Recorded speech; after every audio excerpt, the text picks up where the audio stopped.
Welcome back to my channel.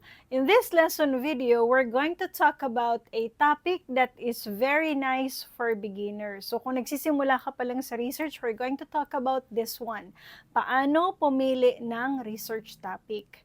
Alam niyo ba guys, bago magkaroon ng research title ay nagsisimula muna sa pagpili ng research topic. So, unang-unang halimbawa, naihanda na kayo ng inyong guro sa research at naroon na kayo sa stage kung saan kayo ay magbubuo na ng research title. So, of course, hindi agad-agad research title ang binubuo. Nagsisimula muna yan sa research topic. Ang research topic ang malawak na konsepto kung saan nakafocus ang iyong research title. So, kumbaga, ito yung pinakang foundation. Kaya kailangan yung foundation na to ay sure talaga or else affected niya yung stability ng other parts. Sabi nga as a researcher, do not ask what topic should I study, kundi what problem is worth solving. So, ibig sabihin po ba ma'am, ang topic na pipiliin namin ay yung parang merong problema o parang kaakibat ng problema? Yes, because we're going to work on a research, the first thing that our teachers will also ask us is to think of a topic that is connected to a problem or that has a problem.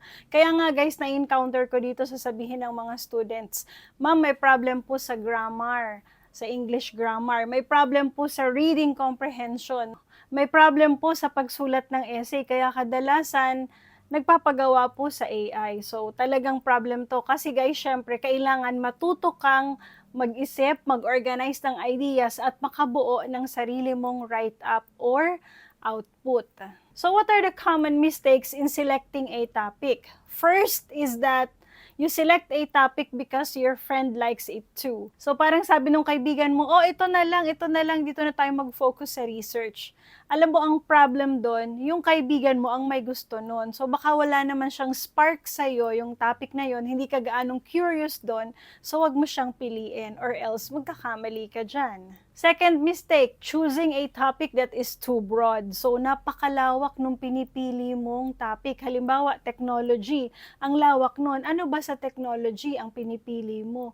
Yung bang AI technology sa ngayon? Yung AI in education? Third mistake, picking a topic that has very limited or less literature. So wala kang gaanong mababasa kung wala pang masyadong literatura para sa topic na yan. Ibig sabihin, yung topic na yan ay parang confined sa isang local setting or bago pa lang siya tapos wala pang masyadong gumagawa ng research. For example, yung prompting engineering sa paggamit ng AI, parang kukonti pa lang dyan, okay? So, tingnan mo siyang mabuti. Problem 4, you choose a topic of which you have difficulty in selecting your respondents or accessing them. So, of course, yung study or yung topic na pipiliin mo, yung madali ka namang makakahanap ng respondents, hindi sobrang hirap that it will actually render difficulty in completing the study. Fifth mistake, selecting a topic that will require an expensive equipment. Halimbawa, your topic, your title, then you're going to work on that research.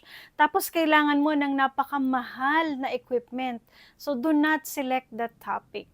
Number 6 guys, ito parang nag-shopping to. You keep on changing your topic without careful evaluation. So, palit ka ng palit. Ito na lang, ito na lang. Without you carefully evaluating alin yung worth investigating at alin talaga yung may problema na kailangang ma-solve. So, kung tatanungin mo, ma'am, talaga po bang sobrang mahalaga ang pagpili ng topic? Opo, kasi nabanggit ko nga kanina, siya yung pinakang foundation. And we don't want to get mistaken or else magbaback to zero tayo, mag-uulit tayo ng proseso. Paano kung nandun ka na sa stage na gumagawa ka na ng statement of the problem? Babalik ka na naman sa topic, tapos bubuo ka ng title, tapos gagawa ka ng set of questions or research questions. Okay, we don't want that to happen. So, wag sanang maging trial and error. Kaya, tingnan natin ano ba yung mga characteristics of a good topic. Basically, guys, there are 5 characteristics. And the first one is that it has to be interesting. on your end, okay? Hindi interesting sa teacher mo or interesting sa kaklase mo or kaibigan mo, kundi para sa'yo, interesting siya para sa'yo. Kumbaga, nandun yung curiosity mo, may spark. Bakit po, ma'am? Kasi yung paggawa mo ng research, hindi lang naman isang linggo or isang buwan yan. Lalakad yung panahon.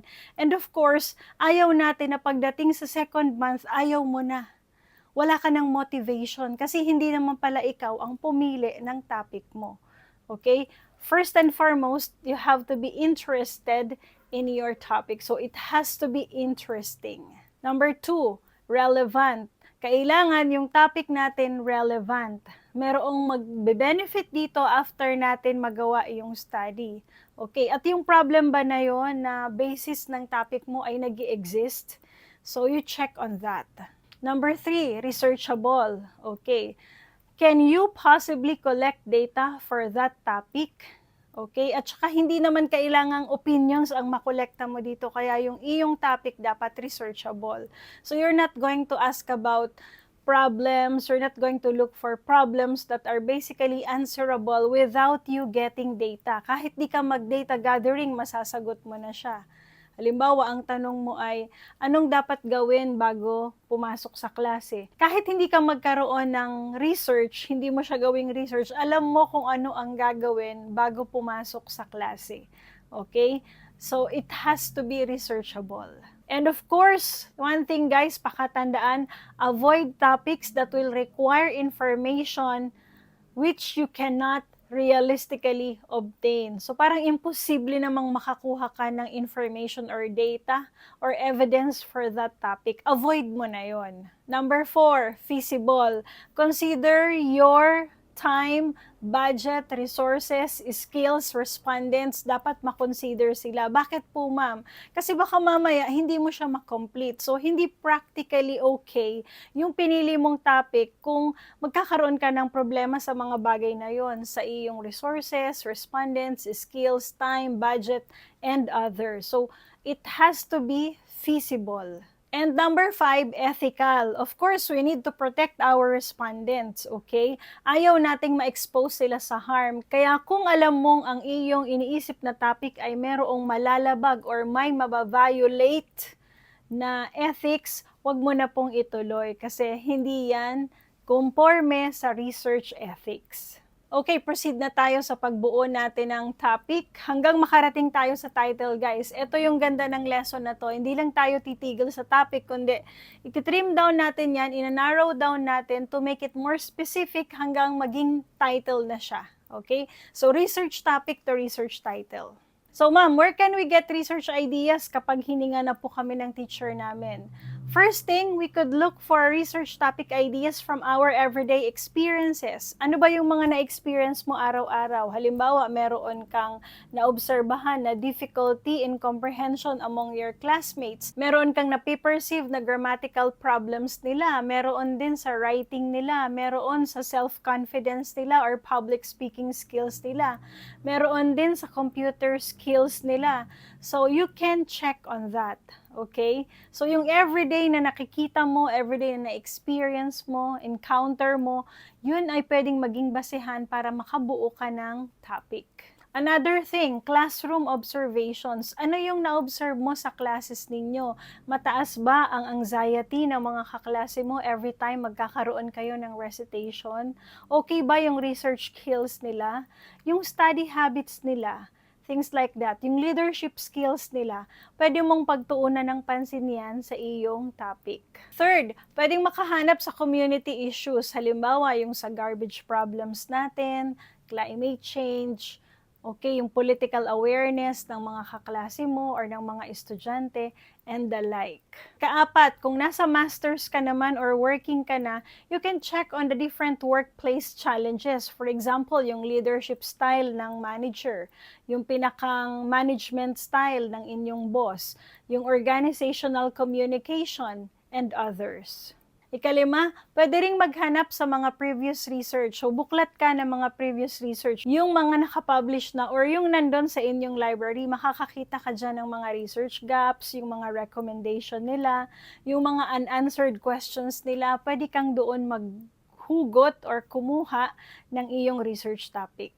6. Personal interests. You can also get topics from your interests, from your hobbies. For example, reading, watching. When you are into AI, you are interacting with AI, or you are considering AI as your tutor, pwede kang kumuha ng mga research topics dyan. And now, proceed na tayo sa pag-narrow down ng ating topic para makakuha tayo ng title or para makabuo tayo ng title. So, first tip guys, ang topic naman talaga broad or malawak. So, we start broad and then narrow down. That's the first tip here. Example, technology. Technology is too broad. So, para ma-narrow down natin yan, for example, sa technology, ang i-investigate mo at tingin mo may problema ay artificial intelligence. Then, susunod dito ay AI in education, artificial intelligence or AI in education. Then, we can have use of AI tools. Okay? And then, particularly, punta na tayo dun sa pinakang specific use of AI tools in writing by the first-year college students. Another example is social media. So, malawak yan ha. Titingnan natin ano ang pwedeng kasunod ng social media. Halimbawa, TikTok. Then, educational content on TikTok. Next, study habits. So, ang title mo na ay ganito, Influence of Educational TikTok Videos on the Study Habits of Senior High School Students. Another example, you would like to work on online learning kasi may nakakita kang problema sa online learning kapag nagkaroon ng calamity. For example, may bagyo, nagsiswitch tayo sa online learning, whether asynchronous or synchronous. So you think that it's worth investigating, kaya ma'am, dito ako sa online learning. So okay, kung online learning ka, let's have this. Online learning, learning management system, Google Classroom, student engagement. Gaano ka-engage ang student? Your title now will be Engagement in Google Classroom among first-year college students. Kung gusto mong first year. Kung gusto mo namang second year, you can have that. Kung gusto mong third year, palitan mo na lang fourth year, or kung gusto mo lahat ng estudyante sa isang program. For example, student engagement in Google Classroom among AB, ELS, or Bachelor of Arts in English Language Studies students. So, lahat na sila, from first year to fourth year. Okay, dahil meron ka ng from broad, na narrow down mo na, so parang paimbudo siya, papaliit. Ma-narrow down para specific. Ang topic pala guys ha, wala pang variables. Ang topic wala pang respondents. Ang variables at saka respondents, nagiging present sila sa title. So yun yung kaibahan. Kung tatanungin mo, ma'am, ano pong kaibahan ng topic sa title? Yung title specific na, meron ka ng variables, meron ka na ring respondents. Dito sa topic wala pa, broad talaga siya. Katulad nung halimbawa natin kanina, technology, online learning, ang lalawak nila, 'di ba? So next thing to do, number 2, check existing literature and studies. Kung meron ka nang na-narrow down na topic into title, next thing to do bago mo i-final yan, i-finally consider na yan na talaga yung iyong research title from this broad topic, you check existing literature and studies. Bakit po ma'am? Para naman malaman mo yung lawak at para mapalawig mo yung learning mo dun sa napili mong topic and title. So, saan po ako ma'am pwede mag-check para makita ko yung mga existing literature and studies? That's a very good question. So, pwedeng pumunta ka sa inyong library, mag-check ka sa mga thesis na nandoon, pwede ka rin pumunta online, so sa internet, hanap ka ng research publications doon na relevant sa study mo para lumawak yung iyong kaalaman, and that's what we call widening of the horizon. The more that you will be learning things about your study. So dito guys, take note ha, dito sa topic natin na to, great research begins with genuine curiosity. Kailangan curious ka dun sa napili mong topic. Okay? Kasi hindi mo lang yan 1 month tatrabahuhin. Lalakad ng months yan hanggang mabuo mo, makomplete mo yung iyong study. Another takeaway, choose a topic that solves a real problem para naman merong contribution sa improvement yung iyong study. Nagkakaroon siya ng more meaning. Number 3, keep your topic focused and manageable because you have limited number of months in working on it. So, kailangan siya manageable.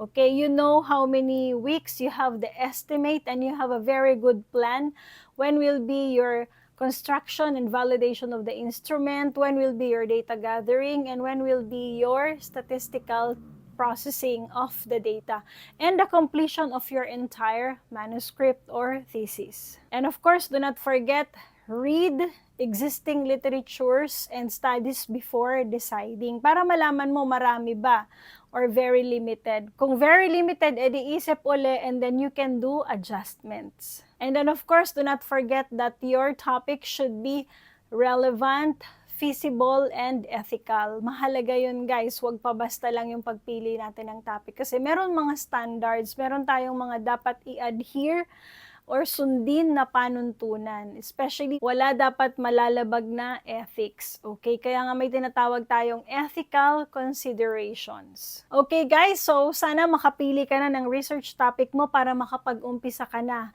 Dito guys, lawakan lang natin yung pangunawa natin kasi nagsisimula pa lang tayo. Kung sa simula pa lang parang problemado na tayo, medyo mabigat yung ating journey. Kaya we have to have this positive mindset. I-welcome natin yung fact na nandito na tayo sa stage na to. And I believe malapit na kasi tayo sa finish line kaya nagtithesis na tayo. Okay? I hope nakatulong sa inyo ang lesson video na ito. Don't forget to click like, subscribe, and tap the notification bell for more lesson uploads, practical tips, and anything educational. Have fun learning!